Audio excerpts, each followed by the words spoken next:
Hi, this is the Discovering Happiness with Intention review for September 2022.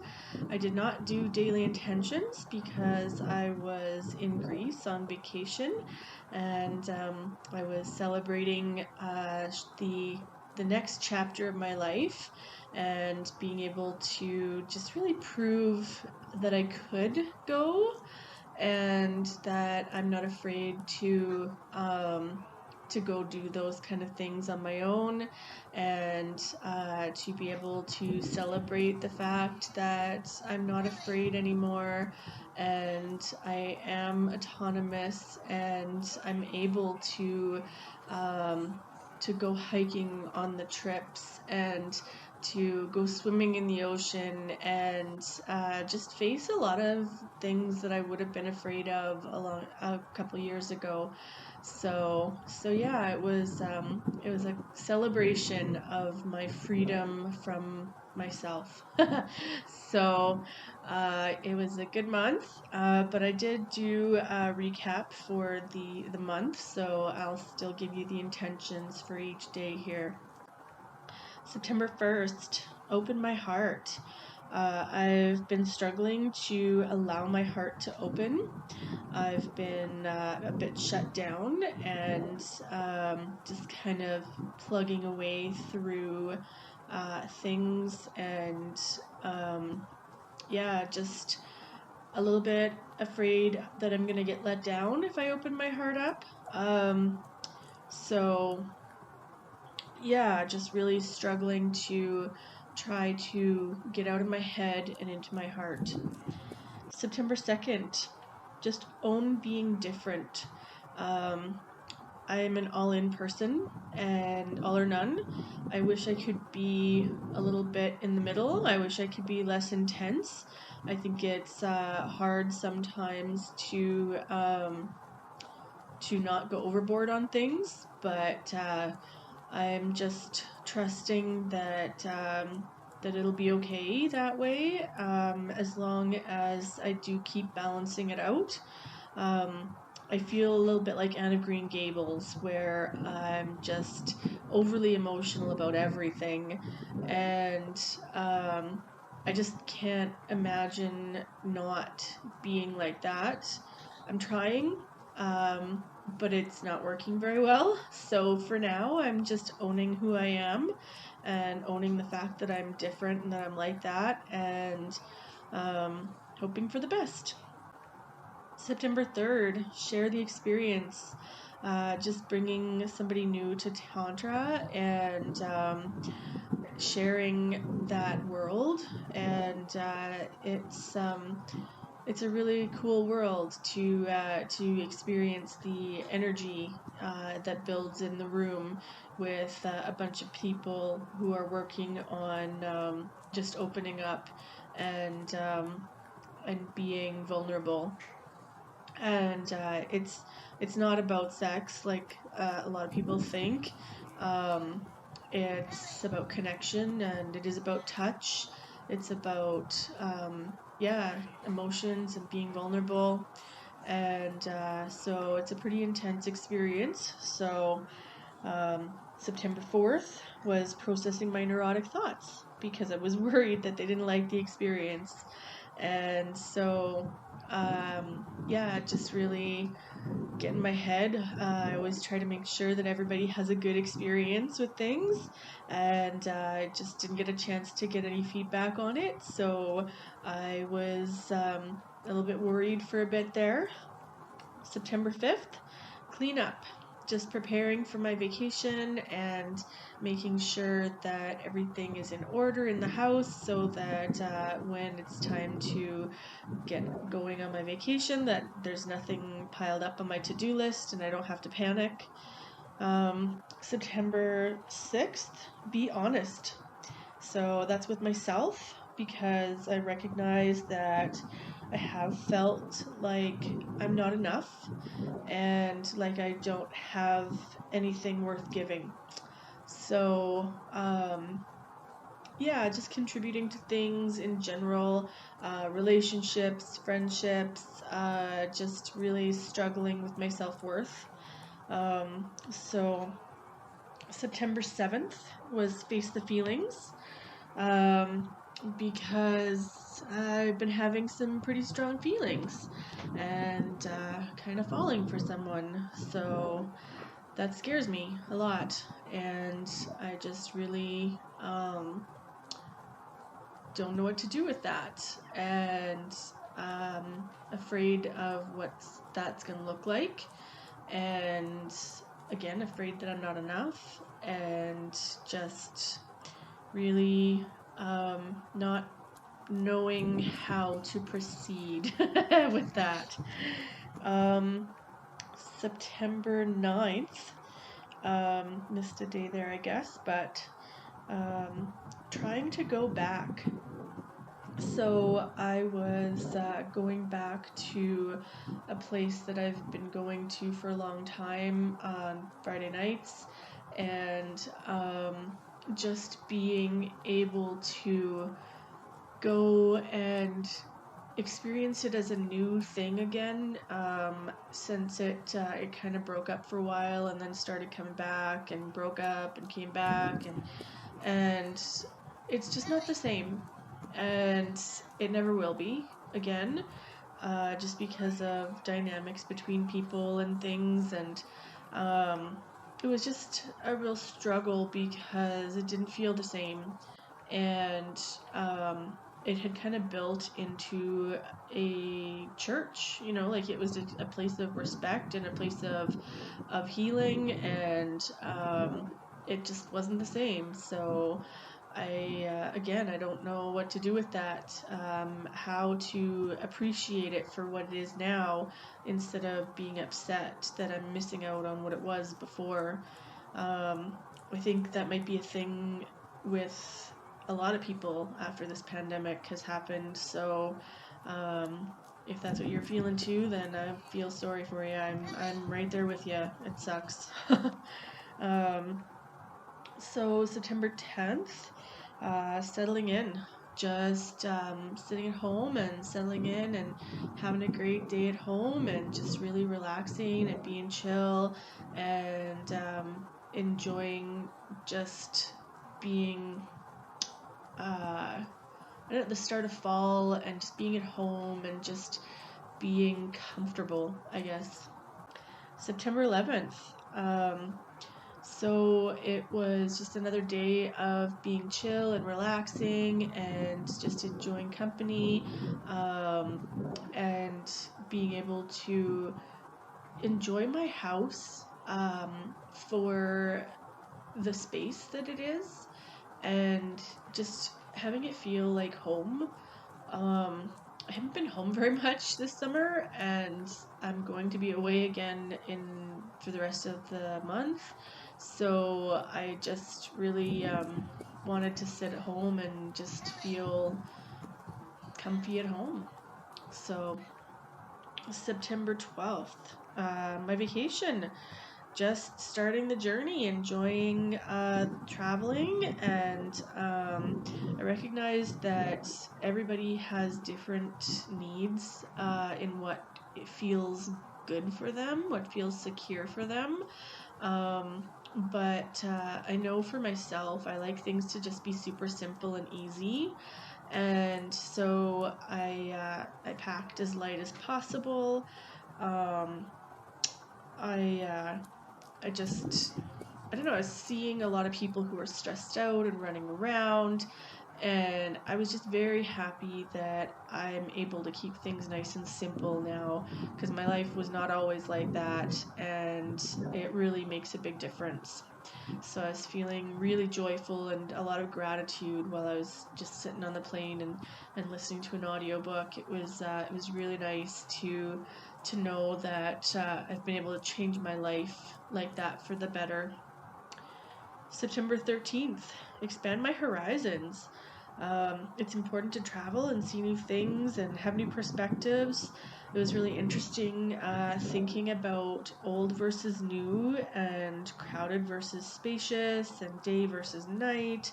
I think that contrast really builds appreciation for things, And so I was definitely seeing a contrast between how things are in Canada and how they are in Greece. Um, it's so spread out here, and everything's so brand new. And if a new store owner comes in, they tend to rip everything apart and make it a whole new building. You can't even tell what it was before. And in Greece, they have everything that's been there forever, it seems. And they don't repair the roads even, like where we have like a brand new road every other year, and they spend hours and hours and hours fixing it, things like that. So it's just really different. And yeah, just the how we have zones, like you go to the mall, whereas they just everywhere is the same thing. It's like the street corners are all the same stores, and so there isn't really a mall per se that I saw. There's more just all these little shops on every single corner. um, so it was interesting. September 14th, I got lost. So it was good practice for me to be alone and to trust myself and to feel safe, even though I didn't know where I was going. I didn't have internet or anything, and just trusting that I would be able to figure it out. September 15th. So the caption here is so fucking beautiful. So we went to a restaurant on the top of a hill, and we're driving down on the bus through this area, and the kid on the bus just all of a sudden, he's like 10 years old, and he suddenly just spurts out, he's like, "It's so fucking beautiful." And his mom, I couldn't hear what she was saying because it was a different language, but she was definitely scolding this child for saying a swear word. And I made sure to say after, when we got off the bus, when he was in earshot, I said, "It is so fucking beautiful," because the words are meant to be said like that. That's what the word is for, is to be an expletive. It's supposed to add that extra meaning to what you're saying. And it was so beautiful, the island, and just being able to see both sides of the ocean and the sun going down, and it was just absolutely gorgeous. And so yeah, he used the word right. I thought it was funny though. September 16th, celebrate my health. So we were on Syros, and we went up to Anos Syros, which has about 900 steps. And I was just so proud that my body was able to do all those steps, and just celebrating my health and the ability for my body to have healed enough that I could do that journey and do that hike up to the top. Actually, the previous day I had been hurting, and so the time change, I ended up at like 4 o'clock in the morning out on the balcony so that I wouldn't wake up my roommate, and I ended up just stretching out while I was out there, and had stretched out enough that my body was not hurting for this trip up all these steps. And it was just beautiful how it worked out perfectly that I was able to do that without pain.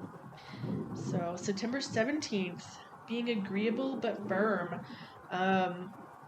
So we ended up switching rooms, and I found myself that I was sucked into a bunch of drama by agreeing to a bunch of things. And I didn't really mean to go along with this other girl's drama and her griping, but I did. Just because it's what you do. You're like kind of, "Oh yeah, I hear ya," and but then I feel guilty afterwards, and I really wish that I would have more forethought to not get sucked into that kind of stuff. So the other piece was just people kept handing me drinks, and I just kept drinking them. And instead, I should have just said no, thank you, and not had to suffer the next day for it. I did have to pride myself though on being extra firm with this guy that actually followed me into the bathroom. I was pretty proud of myself because I wasn't scared at all. I wasn't upset or traumatized, and a couple years ago I really would have been. And I've definitely done a lot of healing in that area, like in feeling powerful and um, not worrying about what I can do or can't do in that situation. And I kind of just ended up just telling him no, no, no, and eventually just literally stuck my thumb on his throat and just kept saying no. And he eventually got the message and gave me one last hug and then left. So yeah, it could have been a really scary situation if I hadn't been in my power. And so just being strong but firm is very important. So so it's interesting how I wasn't strong in the one situation, but when I really needed to be, I was able to be. September 18th, explore the past and the present. We went to the ruins on Delos, and it was so beautiful and it was so interesting, and just really enjoyed hearing the history of something that was so old and so crazy to think of this whole society that's gone now and how it might have been back then. And yeah, it was pretty interesting to have that perspective. It was being really mindful of learning the new things. There was a lot of people just kind of wandering around and weren't really paying attention to the guide.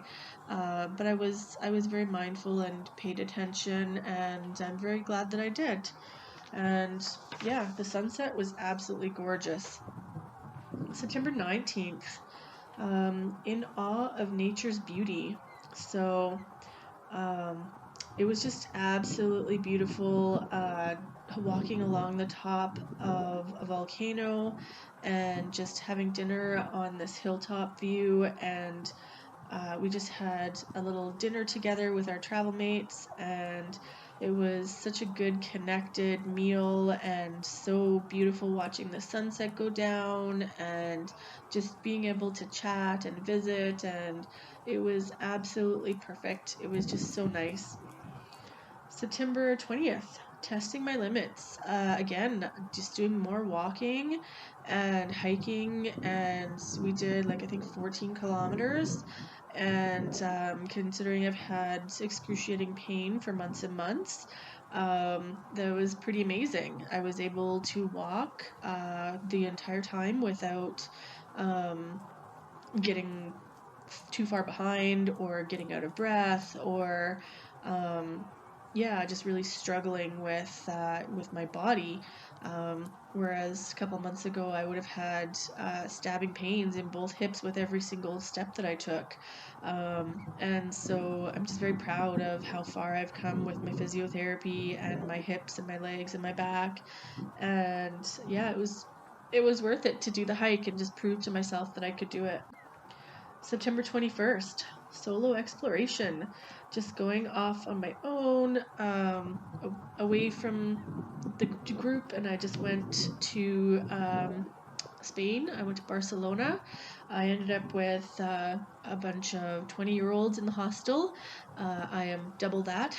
And so yeah, it was interesting to spend some time with them and hang out with them and get to know them a little bit. But then it was nice to be able to just say, you know what, I'm gonna do my own thing and take off and head out and just explore. And I found my way back to the hostel all by myself, and that's pretty empowering actually. September 22nd, the big picture, getting an overview of the city, how things work, just seeing the homeless people on the side of the street, just recognizing like how I feel about that. I struggle because I want to help out, of course, but I do think that it's better to help where the possibility of recovery is going to happen. I don't have enough resources to give to those guys as well that aren't going anywhere, that aren't able, that they're just sitting on the side of the road begging and trying to look miserable so that people will feel sorry for them and give them money. And I can't buy into that because they could be singing, they could be smiling at you, they could be, they could be doing something to better their situation, and they're not. And to me, that means that they've given up hope, and so the money that I give is just gonna get sucked away anyhow. And I feel terrible passing them by, but I feel like there are other people in the same situation who haven't yet fully given up hope. And so I would rather put my efforts and my limited resources to those people that have a fighting chance. And that might be a horrible thing to say, but I just really struggled with that, and I really thought that over, and so I'm trying to not have guilt over my decision. September 23rd, keeping open to options. So, just really following my intuition and seeing where the day takes me. And I just followed my intuition and ended up exactly where I needed to be, which was really cool. So I didn't really have a plan, and just still ended up doing what I was hoping to do, because I just let my intuition guide me, I guess. And it was really cool to be able to see that I was able to not have to make that big plan in order to make things happen. September 24th, to beat of my own drum. So I was taking my time on my own. I was heading off in my own direction. And at the end of the night, same thing as before, just following my intuition. I was trying to find this one place and ended up deciding, you know what, I have no idea where that is. I'm just going to follow the water and go back to another stage that was having an event. And then I heard drums in the streets, and I decided to just follow the drums and see where they took me. And lo and behold, they were taking me right to the place I had wanted to be in the first place. So just again, just following my own path, and then just being open to seeing, oh hey, look, there's drums, why don't I follow that? And just exploring where that takes me. September 25th, take time to rest. So I had a sore back eventually after all that walking around all the time, so I just took most of the day to just lay in bed and take it easy, and took a little bit of a walk down to the beach at sunset, but otherwise just had a lazy day. And even though I was on vacation, I allowed that to happen instead of forcing myself to do all the things. So I thought that was good. I don't understand people who come home from vacation and are already burnt out because they fit so much stuff into the trip. September 26th, inclusion. So I went to the Sagrada Familia, and I was really excited about everything I learned there about the church, and how Greece and Spain were both places that had a lot of inclusion. The Sagrada Familia is designed to be the church of all the people. And I thought that was really amazing, and I thought that was just absolutely the coolest thing that could have happened that many years ago. I actually thought that it was a lot more stuffy, I guess, and a lot more rigid in the churches and things back then, but I was very pleasantly surprised to hear that that was not the case. September 27th, all things come to an end. Just really circling back and appreciating the journey and appreciating my trip, and just recognizing again that I was so happy to be coming home, and recognizing that change brings about those feelings of contrast so that I can appreciate being home. September 28th, take time to integrate, just stepping back into reality, getting some sleep, catching up at home, and just relaxing. September 29th, just mourning the loss of change in my world. Just really, things weren't the way that I thought they would be when I came back. I was expecting to just kind of settle into daily life, and kind of got turned upside down on its head. And so, I was just having to accept the changes that were happening and go with the flow, and I struggle with that a little bit. The 30th, put others first when it comes to safety. So I ended up taking a COVID test and just put their safety first because I was still a little bit feeling jet lagged. I thought I would just take a COVID test, and it turned out I did have COVID. So I'm glad that I tested just in case to make sure that I didn't pass that along to somebody else. So that's part of what was going wrong when I came back to the country, is that I just really wasn't feeling good. So yeah, I'm glad that I didn't just brush it off as jet lag and then get people sick. So that was the end of September, and now I'm all caught up, so I'm going to try to get back into doing the daily thing so that I can process my thoughts a little more thoroughly and try to be more proactive about things again, instead of I was kind of doing things at the end of the day. This one I did fully at the end of the month. But I really do appreciate this process of being able to review my life and review my days, and be able to adjust accordingly as I'm struggling with things, or as I'm finding things that are good. So it's really helping me a lot, and I appreciate that you guys are out there listening to this, and hopefully getting some at least commiseration, I guess. I don't know how to even say that word, but just I think it really helps to have people who think the same way that you do, I guess, who can relate to the stories and things that you say. So I don't know if anyone is actually listening, but if you are, then I just hope that I can be relatable, because I don't seem to relate to too many people. So I guess my audience has to get a little further to be able to find the right people. So thank you very much for listening, and have a great month.